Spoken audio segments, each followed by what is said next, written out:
ಸರಗೂರು ತಾಲೂಕು ಕಚೇರಿ ಸಭಾಂಗಣದಲ್ಲಿ ರಾಷ್ಟ್ರೀಯ ಹಬ್ಬಗಳ ಆಚರಣಾ ಸಮಿತಿ ವತಿಯಿಂದ ಬಾಬು ಜಗಜ್ಜೀವನ್ ರಾಮ್ ಜಯಂತಿ ಕಾರ್ಯಕ್ರಮ ಆಯೋಜಿಸಲಾಗಿತ್ತು. ಬಾಬು ಜಗಜ್ಜೀವನ್ ರಾಮ್ ಭಾವಚಿತ್ರಕ್ಕೆ ಪುಷ್ಪಾರ್ಚನೆ ಸಲ್ಲಿಸಿ ಜಯಂತಿಯನ್ನು ಆಚರಣೆ ಮಾಡಿದರು. ನಂತರ ತಹಸೀಲ್ದಾರ್ ಮೋಹನ್ ಕುಮಾರಿ ಮಾತನಾಡಿ, ಹಸಿರು ಕ್ರಾಂತಿಯ ಹರಿಕಾರರಾಗಿದ್ದ ಮಾಜಿ ಉಪ ಪ್ರಧಾನಿ ಬಾಬು ಜಗಜ್ಜೀವನ್ ರಾಮ್ ಅವರ ವಿಚಾರಧಾರೆಗಳು ಹಾಗೂ ಅವರ ಆದರ್ಶಗಳನ್ನು ಎಲ್ಲರೂ ಪಾಲಿಸಬೇಕು. ಅವರನ್ನು ಕೇವಲ ಜಯಂತಿಗೆ ಸೀಮಿತಗೊಳಿಸಬಾರದು ಎಂದು ಹೇಳಿದರು. ಬಾಬು ಜಗಜ್ಜೀವನ್ ರಾಮ್ ವಿಚಾರ ವೇದಿಕೆಯ ತಾಲೂಕು ಅಧ್ಯಕ್ಷ ತಿಮ್ಮಯ್ಯ ಮಾತನಾಡಿದರು. ನಂತರ ಮುಖ್ಯ ಭಾಷಣಕಾರರಾಗಿ ಆಗಮಿಸಿದ್ದ ಪ್ರಮೋದ್ ಮಾತನಾಡಿದರು. ಕಾರ್ಯಕ್ರಮದಲ್ಲಿ ತಹಸೀಲ್ದಾರ್ ಮೋಹನಕುಮಾರಿ, ಸಹಾಯಕ ನಿರ್ದೇಶಕ ಡಾಕ್ಟರ್ ವೈಡಿ ರಾಜಣ್ಣ, ಜಿಲ್ಲಾ ಪಂಚಾಯತ್ ಮಾಜಿ ಸದಸ್ಯ ಚಿಕ್ಕವೀರನಾಯಕ, ಪಟ್ಟಣ ಪಂಚಾಯಿತಿ ಅಧ್ಯಕ್ಷೆ ರಾಧಿಕಾ ಶ್ರೀನಾಥ್, ಸದಸ್ಯರಾದ ಸಣ್ಣತಾಯಮ್ಮ, ಶ್ರೀನಿವಾಸ್, ಚಲುವ ಕೃಷ್ಣ, ತಾಲೂಕ್ ಪಂಚಾಯತ್ ಇಒ ಪ್ರೇಮ್ ಕುಮಾರ್, ಪೊಲೀಸ್ ಇಲಾಖೆಯ ಗೋಪಾಲ, ಸಿಇಒ ಪುರುಷೋತ್ತಮ್, ಯಜಮಾನ ಹೆಜ್ಜೂರಯ್ಯ, ದಲಿತ ಮುಖಂಡ ಸಣ್ಣಸ್ವಾಮಿ, ಕೊತ್ತಿಕಾಲ ಗ್ರಾಮ ಪಂಚಾಯಿತಿ ಸದಸ್ಯ ಮಹದೇವಯ್ಯ, ಎಪಿಎಂಸಿ ವಸಂತಕುಮಾರ್, ಮುಖಂಡ ನಾಗರಾಜು, ನೀರಾವರಿ ಇಲಾಖೆಯ ಎಂಜಿನಿಯರ್ ಉಷಾ, ಯೂತ್ ಕಾಂಗ್ರೆಸ್ ಅಧ್ಯಕ್ಷ ನವೀನ್ ಸೇರಿದಂತೆ ಮತ್ತಿತರರು ಉಪಸ್ಥಿತರಿದ್ದರು.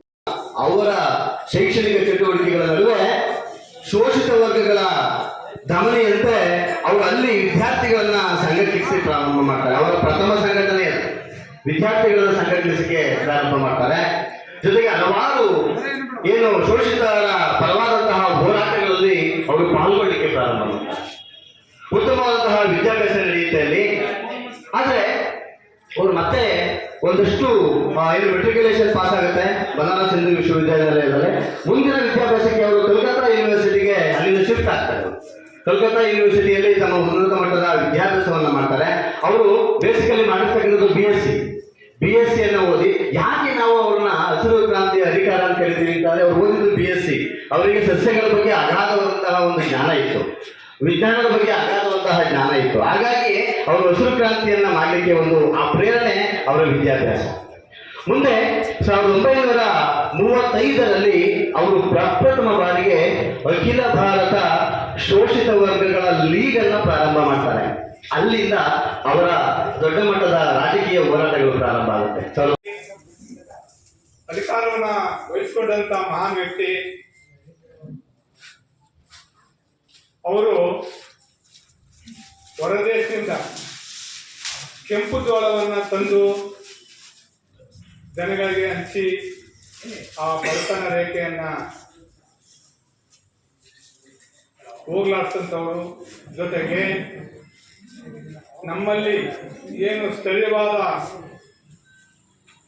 ಆಹಾರ ಧಾನ್ಯಗಳು, ಬಿತ್ತನೆ ಬೀಜಗಳು ನಮ್ಮಲ್ಲಿ ಸರಿಯಾದ ರೀತಿಯಲ್ಲಿ ಬೆಳೆದಂತೆ 1 ಎಕರೆಗೆ 2-3 ಕ್ವಿಂಟಲ್ ಬೆಳೆಯಲೇ ಬಹಳ ಕಷ್ಟ ಆಗ್ತಿದ್ದಂಥ ಒಂದು ಸಂದರ್ಭ.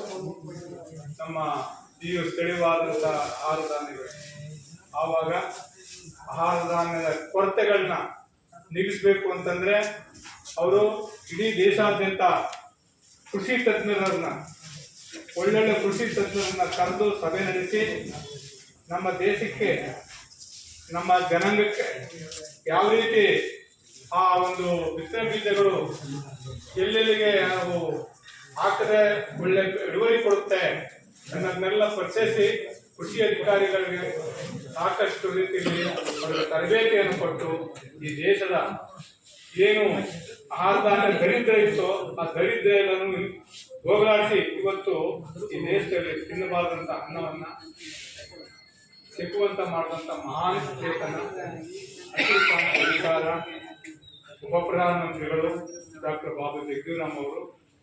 ಗ್ರೀನ್ ರೆವಲ್ಯೂಷನ್ ಅಂತ ಒಂದು ಬರುತ್ತೆ. ಗ್ರೀನ್ ರೆವಲ್ಯೂಷನ್ ಅಂತ ಬಂದಾಗ ಅದರ ಬಗ್ಗೆ ಸಾಕಷ್ಟು ಪುಸ್ತಕಗಳು ಕೂಡ ಬಂದು ಹೋಗಿದೆ.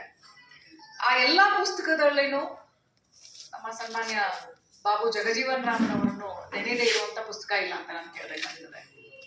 ಸಾಕಷ್ಟು ಪುಸ್ತಕಗಳಲ್ಲಿ ಆ ಒಂದು ಉಲ್ಲೇಖ ಇದೆ.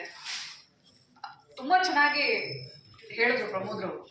ಅಂದ್ರೆ ಯಾವ ಒಂದು ಕಾರಣದಿಂದ ನಮ್ಮ ದೇಶದಲ್ಲಿ ಗ್ರೀನ್ ರೆವಲ್ಯೂಷನ್ ಬಂತು. ಸೊ ಅವಾಗ ನಮ್ಮ ತುರ್ತು ಪರಿಸ್ಥಿತಿ ಘೋಷಣೆ ಮಾಡಿದಂತ ಒಂದು ಸಂದರ್ಭದಲ್ಲಿ ಭಾರತದಲ್ಲಿ ಈ ಆಹಾರ ಉತ್ಪನ್ನಗಳ ಒಂದು ಏನು ಪೂರೈಕೆ ಏನಾಗುತ್ತೆ ಅದು ವ್ಯತ್ಯಯ ಆಗುತ್ತೆ. ವ್ಯತ್ಯಯ ಆದಂತ ಸಂದರ್ಭದಲ್ಲಿ ನಾವು ಆಮದು ಮಾಡ್ಕೊಳ್ಳೋದಕ್ಕಿಂತ ನಮ್ಮ ದೇಶದಲ್ಲಿನೇ ನಮ್ಮ ರೈತರನ್ನೇ ಸಾಕಷ್ಟು ವಿವಿಧ ಸ್ತರಗಳಲ್ಲಿ ಅಂದ್ರೆ ಒಂದು ಪ್ರಾಯೋಗಿಕವಾಗಿ ಒಂದು ಒಳ್ಳೆ ಲ್ಯಾಬೊರೇಟರಿನ ಸ್ಥಾಪನೆ ಮಾಡುವಂಥದ್ದು ಇರ್ಬೋದು, ಉತ್ತಮ ತಳಿಯ ಬೀಜನ ಕೊಡುವಂಥದ್ದು ಇರಬಹುದು, ಹೈ ಈಲ್ಡಿಂಗ್ ವೆರೈಟಿ ಅಂತ ಕೊಡ್ತಾ ಇದ್ದಾರೆ. ಸೊ ಆ ಒಂದು ನಿಟ್ಟಿನಲ್ಲಿ ಇರಬಹುದು, ಮತ್ತು ರೈತರಿಗೆ ವಿವಿಧ ಈ ಕೃಷಿಗೆ ಸಂಬಂಧಪಟ್ಟಂತೆ ಸಹಾಯ ಆಗುವಂತ ಒಂದು ಉಪಕರಣಗಳನ್ನ ನೀಡೋದು ಇರ್ಬೋದು, ಮತ್ತು ಸಬ್ಸಿಡಿಗಳನ್ನ ಕೊಡ್ಬೋದಿರ್ಬೋದು. ಅಂದ್ರೆ ಒಂದು ಎಂಟೈರ್ ಒಂದು 360 ಡಿಗ್ರಿಯಲ್ಲಿ ನಮ್ಮ ರೈತರಿಗೆ ಒಂದು ಸಹಾಯ ಆಗುವಂತ ಎಲ್ಲಾ ಒಂದು ಕಾರ್ಯಕ್ರಮಗಳನ್ನ ಈ ಹಸಿರು ಕ್ರಾಂತಿಯಲ್ಲಿ ಅಳವಡಿಸ್ಕೊತಾರೆ. ಬಾಬು ಜಗಜೀವನ್ ರಾಮ್ರವರಿಗೆ ಅವತ್ತಿನ ದಿನನೇ ಅಂದ್ರೆ ವೇ ಬ್ಯಾಕ್ ಒಂದು 50 ವರ್ಷದ ಹಿಂದೆ ಅಂತ ನಾವು ಹೇಳಬೇಕಾದಾಗ, ಇವತ್ತಿನ ದಿನ ನಾವು ಏನು ಒಂದು ವಿಜ್ಞಾನದಲ್ಲಿ ನಾವು ಅಗ್ರಿಕಲ್ಚರ್ನ ನಾವು ನೋಡ್ತಾ ಇದ್ದೇವೆ, ಅವತ್ತಿನ ದಿನಾನೇ ಒಂದು ದೂರದೃಷ್ಟಿ ಇದ್ದದನ್ನ ನಾವು ಗಮನಿಸ್ತೇವೆ.